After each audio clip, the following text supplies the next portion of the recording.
अस्सलाम वालेकुम फ्रेंड्स, आज की वीडियो में मैं आपको बर्ड्स में आने वाली सर्दियों की 3 मेन जो बीमारियां हैं उनके मुतल्लिक बताने वाला हूँ। फ्रेंड्स, अक्सर दोस्तों को जो है वो जो कि न्यू फैंसियर्स हैं उनको सर्दियों में अंदाज़ा ही नहीं होता कि उनके बर्ड्स में कौन कौन सी बीमारियां आ रही हैं और उनके बर्ड्स किस बीमारी की वजह से जो है वो मर रहे हैं। और वो अगर अपने बर्ड को जो है बचाना चाह रहे हैं तो उनको अपने बर्ड्स को कौन सी जो है मेडिसिन देनी चाहिए जिसकी वजह से उनके बर्ड्स जो है वो बच सकते हैं।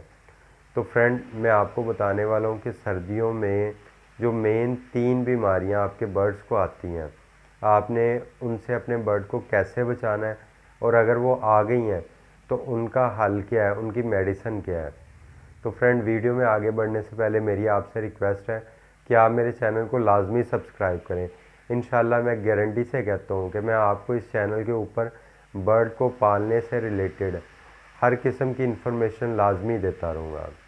चलें फ्रेंड, आपको बताते हैं उन 3 बीमारियों के मुतल्लिक। फ्रेंड, सबसे पहली बीमारी जो आपके बर्ड्स को सर्दियों में आती है वो है बुखार। चूँकि हम लोग जानते हैं कि सर्दियों में जो है वो न्यू फैंसियर्स को अंदाज़ा ही नहीं होता कि उन्होंने अपने बर्ड्स को किस टेम्परेचर में रखना है, उनको किस तरह केयर करनी है। तो इस वजह से जो है वो अक्सर न्यू फैंसियर्स के पास, उन बेचारों के पास ये इशू आना शुरू हो जाता है कि उनके बर्ड्स को जो है वो ठंडी हवा के साथ बुखार लग जाता है, जिसकी वजह से उनके बर्ड जो है वो फूल के एक नुक्कड़ में बैठ जाते हैं और वो खाना पीना जो है वो बंद कर देते हैं। और आखिरकार आहिस्ता आहिस्ता जो है वो भूखे प्यासे होने की वजह से और बुखार होने की वजह से उनके बर्ड कमज़ोर होके एक्सपायर हो जाते हैं। तो फ्रेंड, आपने सबसे पहले ये जहन में रखना है कि जैसे ही आप लोग महसूस करें कि आपका बर्ड नुक्कड़ में एक सुस्त होके बैठा हुआ है, फूल के बैठा हुआ है, तो आपने उसको गौर करना है। अगर तो वो आपको फील हो कि उसकी आंखें पूरी तरह से गोल खुली नहीं हुई, इस तरह गोल खुली नहीं हुई और इस तरह लंबाई में खुली हैं, तो आपने उसको फौरी तौर पे हाथ में पकड़ना है और पकड़ के उसके पंजों को हाथ लगाना है। उसके पंजों को इस तरह हाथ में पकड़ के आपने चेक करना है। अगर आपको फील हो कि उसके पंजे गर्म हैं तो आपने फौरी तौर पे बर्ड्स के मुंह में 2 ड्रॉप्स जो है वो पैनाडोल सिरप के, जो हम बच्चों को देते हैं, या ब्रूफुन सिरप के, जो बच्चों के लिए इस्तेमाल किया जाता है, इन दोनों सिरप में से कोई भी आप सिरप दे सकते हैं। 2 ड्रॉप फौरी तौर पे बर्ड की चूंच खोल के उसमें टपका देने हैं और इंशाल्लाह मुझे उम्मीद है कि जैसे ही आप 2 ड्रॉप्स उसके मुंह में टपकाएंगे तो 15 से 20 मिनट के अंदर अंदर आपका बर्ड जो है वो एक्टिव नज़र आएगा। और आपने ये नहीं करना कि एक दफ़ा वो ड्रॉप्स पिला के तो बस ख़त्म कर दिया। आपने उसको सर्दी से भी महफूज रखना है। अगर ऐसी जगह पे पड़ा है जहाँ पे उसको सर्दी दोबारा लग सकती है तो आपने उसकी जगह भी चेंज करनी है या उसको प्लास्टिक वगैरह से कवर करना है और उसको दिन में कम से कम 2 दफ़ा आपने पकड़ के उसको 2-2 ड्रॉप सुबह और 2 शाम को लाजमी देने हैं और ये सिलसिला आपने 2-3 दिन मुसलसल जारी रखना है। उसके अलावा आप उसके पानी में भी जो है वो पानी वाले बर्तन में भी आधा ढक्कन पैनाडोल या ब्रूफुन जो भी आप दे रहे हैं उसको मिक्स करके पानी वाले बर्तन को भी उसी तरह पानी से भर के लगा सकते हैं। इससे ये होगा कि वो जब भी पानी पीने आएगा तो कुछ ना कुछ डोज मेडिसिन की उसके अंदर जाती रहेगी और वो रिकवर कर जाएगा। दूसरे नंबर पे फ्रेंड, जो बीमारी लाजमी तौर पे न्यू फैंसियर्स के पास आती है सर्दियों के मौसम में, वो है नज़ला और ज़ुकाम। नज़ला और ज़ुकाम का इशू भी आपको पता है, ये बुखार से रिलेटेड ही एक इशू है और इसी तरह ठंडी हवा वगैरह से लगता है। तो फ्रेंड, इसका भी आपने जहन में रखना है कि जैसे ही आपके बर्ड को नज़ला ज़ुकाम लगे, और आप पहचानोगे कैसे, इसकी ये निशानी है कि एक तो आपका बर्ड जो है वो नुक्कड़ कोने में फूल के बैठा होगा, अपना सर जो है वो पर के नीचे छुपा के बैठा होगा।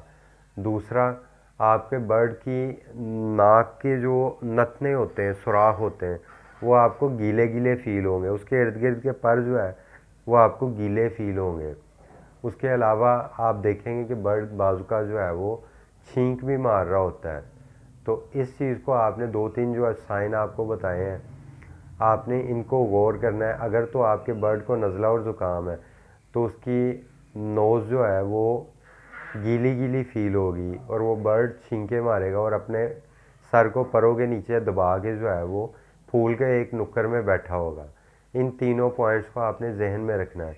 अगर आप ऐसा फील करें तो आपने अपने बर्ड को पकड़ के फौरी तौर पे एरिनिक नाम का एक सिरप होता है, मैं आपको इन सिरप्स की तस्वीरें जो है इस वीडियो में लगा दूंगा। आपने वो एरिनिक नाम का सिरप लेके और साथ में पैनाडोल या ब्रूफुन का सिरप लेके 2 कतरे आपने एरिनिक के और 2 कतरे आपने ब्रूफुन या पैनाडोल के अपने बर्ड को डायरेक्टली उसकी चूंच खोल के उसके अंदर टपका देने हैं। तो इंशाल्लाह मैं उम्मीद करता हूँ कि आपका बर्ड फौरी तौर पे 15-20 मिनट आधे घंटे में एक्टिव होना शुरू हो जाएगा। लेकिन आपने इस सिलसिले को छोड़ना नहीं। सुबह शाम आपने बर्ड को 2-2 कतरे लाजमी देते रहना है, और जब तक आप अपने बर्ड को मुकम्मल तौर पे रिकवर होता हुआ ना देख लें, आपने ये मेडिसिन की डोज़ जो है वो जारी रखनी है। चाहे इसमें आपको 2 दिन लगें, 3 दिन लगें, 4 दिन लगें, आपने ये डोज़ लाजमी जारी रखनी है। इंशाल्लाह मुझे पूरी उम्मीद है कि आपका बर्ड जो है वो रिकवर कर जाएगा। तीसरे नंबर पे जो बीमारी लाजमी तौर पे हमारे न्यू फैंसियर्स को जो है वो फेस करनी पड़ती है, वो है पेचेस का लगना। पेचेस के लगने की वजह फ्रेंड्स उसमें 2 तरह की होती है। एक तो सर्दियों की वजह से भी पेचेस लग जाते हैं, लेकिन ये काफ़ी कम होता है ऐसा। आमतौर पे हम न्यू फैंसियर्स को देखते हैं कि वो किसी भी दूसरे ब्रीडर से जैसे ही कोई बात करते हैं कि जी सर्दियों में क्या देना चाहिए, वो एक ब्रीडर एक चीज़ बताता है, वो न्यू फैंसियर्स वो चीज़ उठा के अपने बर्ड को दे देता है। दूसरा जो है वो ब्रीडर दूसरी चीज़ बताता है, वो दूसरी चीज़ भी दे देता है। तीसरे से मशवरा करता है, तीसरी चीज़ के मुतालिक वो तीसरी भी दे देता है। इस तरह जो है वो मुख्तलिफ़ तरह की चीज़ें जो है वो अपने बर्ड को सर्दियों में देते रहते हैं कि बर्ड जो है हीट अप रहे। और चूँकि सर्दियों का सीज़न ब्रीडिंग सीज़न भी है, तो वो अपने बर्ड को ब्रीडिंग सीज़न के लिए भी गर्म करने के लिए वो कोशिश करते हैं कि उनको मुख्तलिफ़ तरह की जो है वो गर्म डाइट वगैरह देते रहें। तो फ्रेंड, गर्म डाइट ज़्यादा देने से भी जो है वो बर्ड को जो है वो पेचेस लग जाते हैं। आपने इस चीज़ को भी जहन में रखना है कि आपने बहुत ज़्यादा गर्म दाना नहीं देना, बहुत ज़्यादा गर्म चीज़ें। अक्सर दोस्त जो है वो ऑयल वगैरह डालना शुरू कर देते हैं अपने बर्ड्स के दाने में, या जैसे ये होता है एवियन का कैप्सूल या फ़िश ऑयल के कैप्सूल दाने को मल के जो है वो देना शुरू कर देते हैं। तो फ्रेंड, आपने ये भी जहन में रखना है कि आपने एक मामूली मिकदार में अपने बर्ड को देना है। अगर आप फ़िश ऑयल दे रहे हैं या एवियन का कैप्सूल अपने दाने वगैरह या सॉफ्ट फूड में डाल के दे रहे हैं, तो बहुत थोड़ी मिकदार में देना है आपने। ये नहीं करना कि आप उसको डेली जो है वो फ़िश ऑयल दे रहे हैं या एवियन का कैप्सूल दे रहे हैं या आप जैतून का ऑयल लगा के दे रहे हैं दाने पे या सॉफ्ट फूड वगैरह में। आपने इसकी मिकदार भी जो है वो बहुत कम रखनी है, हफ्ते में बस 1 या 2 दिन इतना आपने देना है, इससे ज़्यादा नहीं देना। और पालक वगैरह और मेथी वगैरह जो है ये भी आपने बहुत थोड़ी मिकदार में देनी है, हफ्ते में 1 आध दिन देनी है सिर्फ, ताकि आपका बर्ड जो है वो उसकी एनर्जी हासिल कर सके, ना कि वो ज़्यादा मिकदार में देने की वजह से वो पालक या मेथी आपके बर्ड को जो है वो मोशन लगवा दे। चलें, ये तो मोशन से बचने का तरीका हो गया, लेकिन अगर आपके बर्ड में मोशन आ जाते हैं तो फिर आपने कौन सा तरीका इस्तेमाल करना है? फिर फ्रेंड, आपने सबसे पहले बर्ड को देखना है पकड़ के, जब वो नुक्कड़ में फूल के बैठा हुआ है, स्टिक के ऊपर या स्टिक से नीचे केज के अंदर फूल के बैठा हुआ है किसी कोने में, तो आपने सबसे पहले बर्ड को पकड़ना है। पकड़ के उसको उल्टा करके देखना है। अगर उसकी बीट वाली जगह आपको गीली महसूस होती है तो इसका मतलब है कि उसको पेचेस लगे हुए हैं और वो पेचेस की वजह से जो है वो बीमार हो के नुक्कड़ में बैठा हुआ है।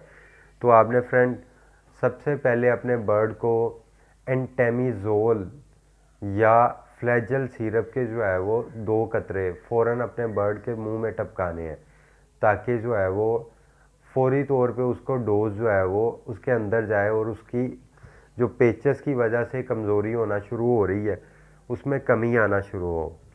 फ्रेंड, ये करने के बाद आपने बर्ड के पानी में निमकोल, ये मैं आपको जो आम मेडिसिन स्टोर से चीज़ें मिल जाती हैं, ये आपको मैं वो बता रहा हूँ, क्योंकि मैं अक्सर वीडियोस जो है वो न्यू फैंसियर के लिए बनाता हूँ। जो एक्सपीरियंस फैंसियर हैं वो तो ज़ाहिरी बात है अक्सर चीज़ें जानते हैं, तो वो तो कई तरह की जो है एवियन मेडिसिन वगैरह यूज़ कर लेते हैं, लेकिन न्यू फैंसियर के पास चूँकि एक तो बर्ड कम होते हैं और थोड़े कम कीमत वाले होते हैं, तो उनके लिए जो है वो एवियन मेडिसिन जो है अफोर्ड करना मुमकिन नहीं होता। तो उनके लिए मैं आम इंसानी मेडिसिन जो है वही बताता हूँ, ताकि वो उनको इस्तेमाल करके अपने पास अपने बर्ड को रिकवर करवा सकें। चलें फ्रेंड, पेचेस से बचने का तरीका ये है कि आपने फौरी तौर पे फ्लैजेल या एंटेमिजोल सिरप के 2 ड्रॉप्स अपने बर्ड के मुंह में टपकाने हैं।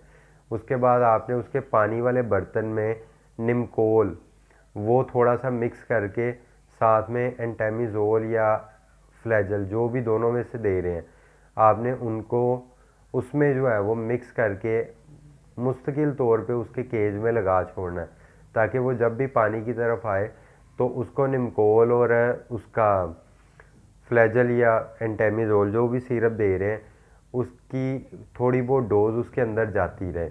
और अगर आपका बर्ड बहुत ज़्यादा वीक हो गया है, आपने उसके सीने की हड्डी पे हाथ लगा के देखना है। अगर वो बिल्कुल ऐसे तिरछी सी हो गई है और साइडों का गोश्त जो है वो कम हो गया है, तो आपने कोशिश करनी है कि उसको बिल्कुल थोड़ी मिकदार में 1 सीसी 1.5 सीसी जो है वो, अगर आपके पास हैंड फीड है जैसे केटी वगैरह होती है तो आपने वो उसको करवा देनी है। अगर वो नहीं है तो आपने जो है वो सिरिलैक जो है वो 1 सीसी 1.5 सीसी दिन में 2-3 दफ़ा लाजमी उसको करवाना है, ताकि वो फौरी तौर पे अपने अंदर खुराक जाने की वजह से जो थोड़ी बहुत कमज़ोरी है उसको रिकवर कर सके। फ्रेंड, आपने ये सिलसिला कम अज़ कम 3 से 5 दिन मुसलसल जारी रखना है। इंशाल्लाह मुझे पूरी उम्मीद है कि आप 3 से 5 दिन ये सिलसिला जारी रखेंगे तो आपका बर्ड जो है वो लाजमी रिकवर कर जाएगा। फ्रेंड, एंड पे मेरी आप लोगों से रिक्वेस्ट है कि अगर आप लोगों ने यहाँ तक वीडियो देखी है तो उम्मीद है कि आपको मेरी वीडियो में कुछ ना कुछ इंटरेस्ट बाकी था, इसलिए आप यहाँ तक आए हैं।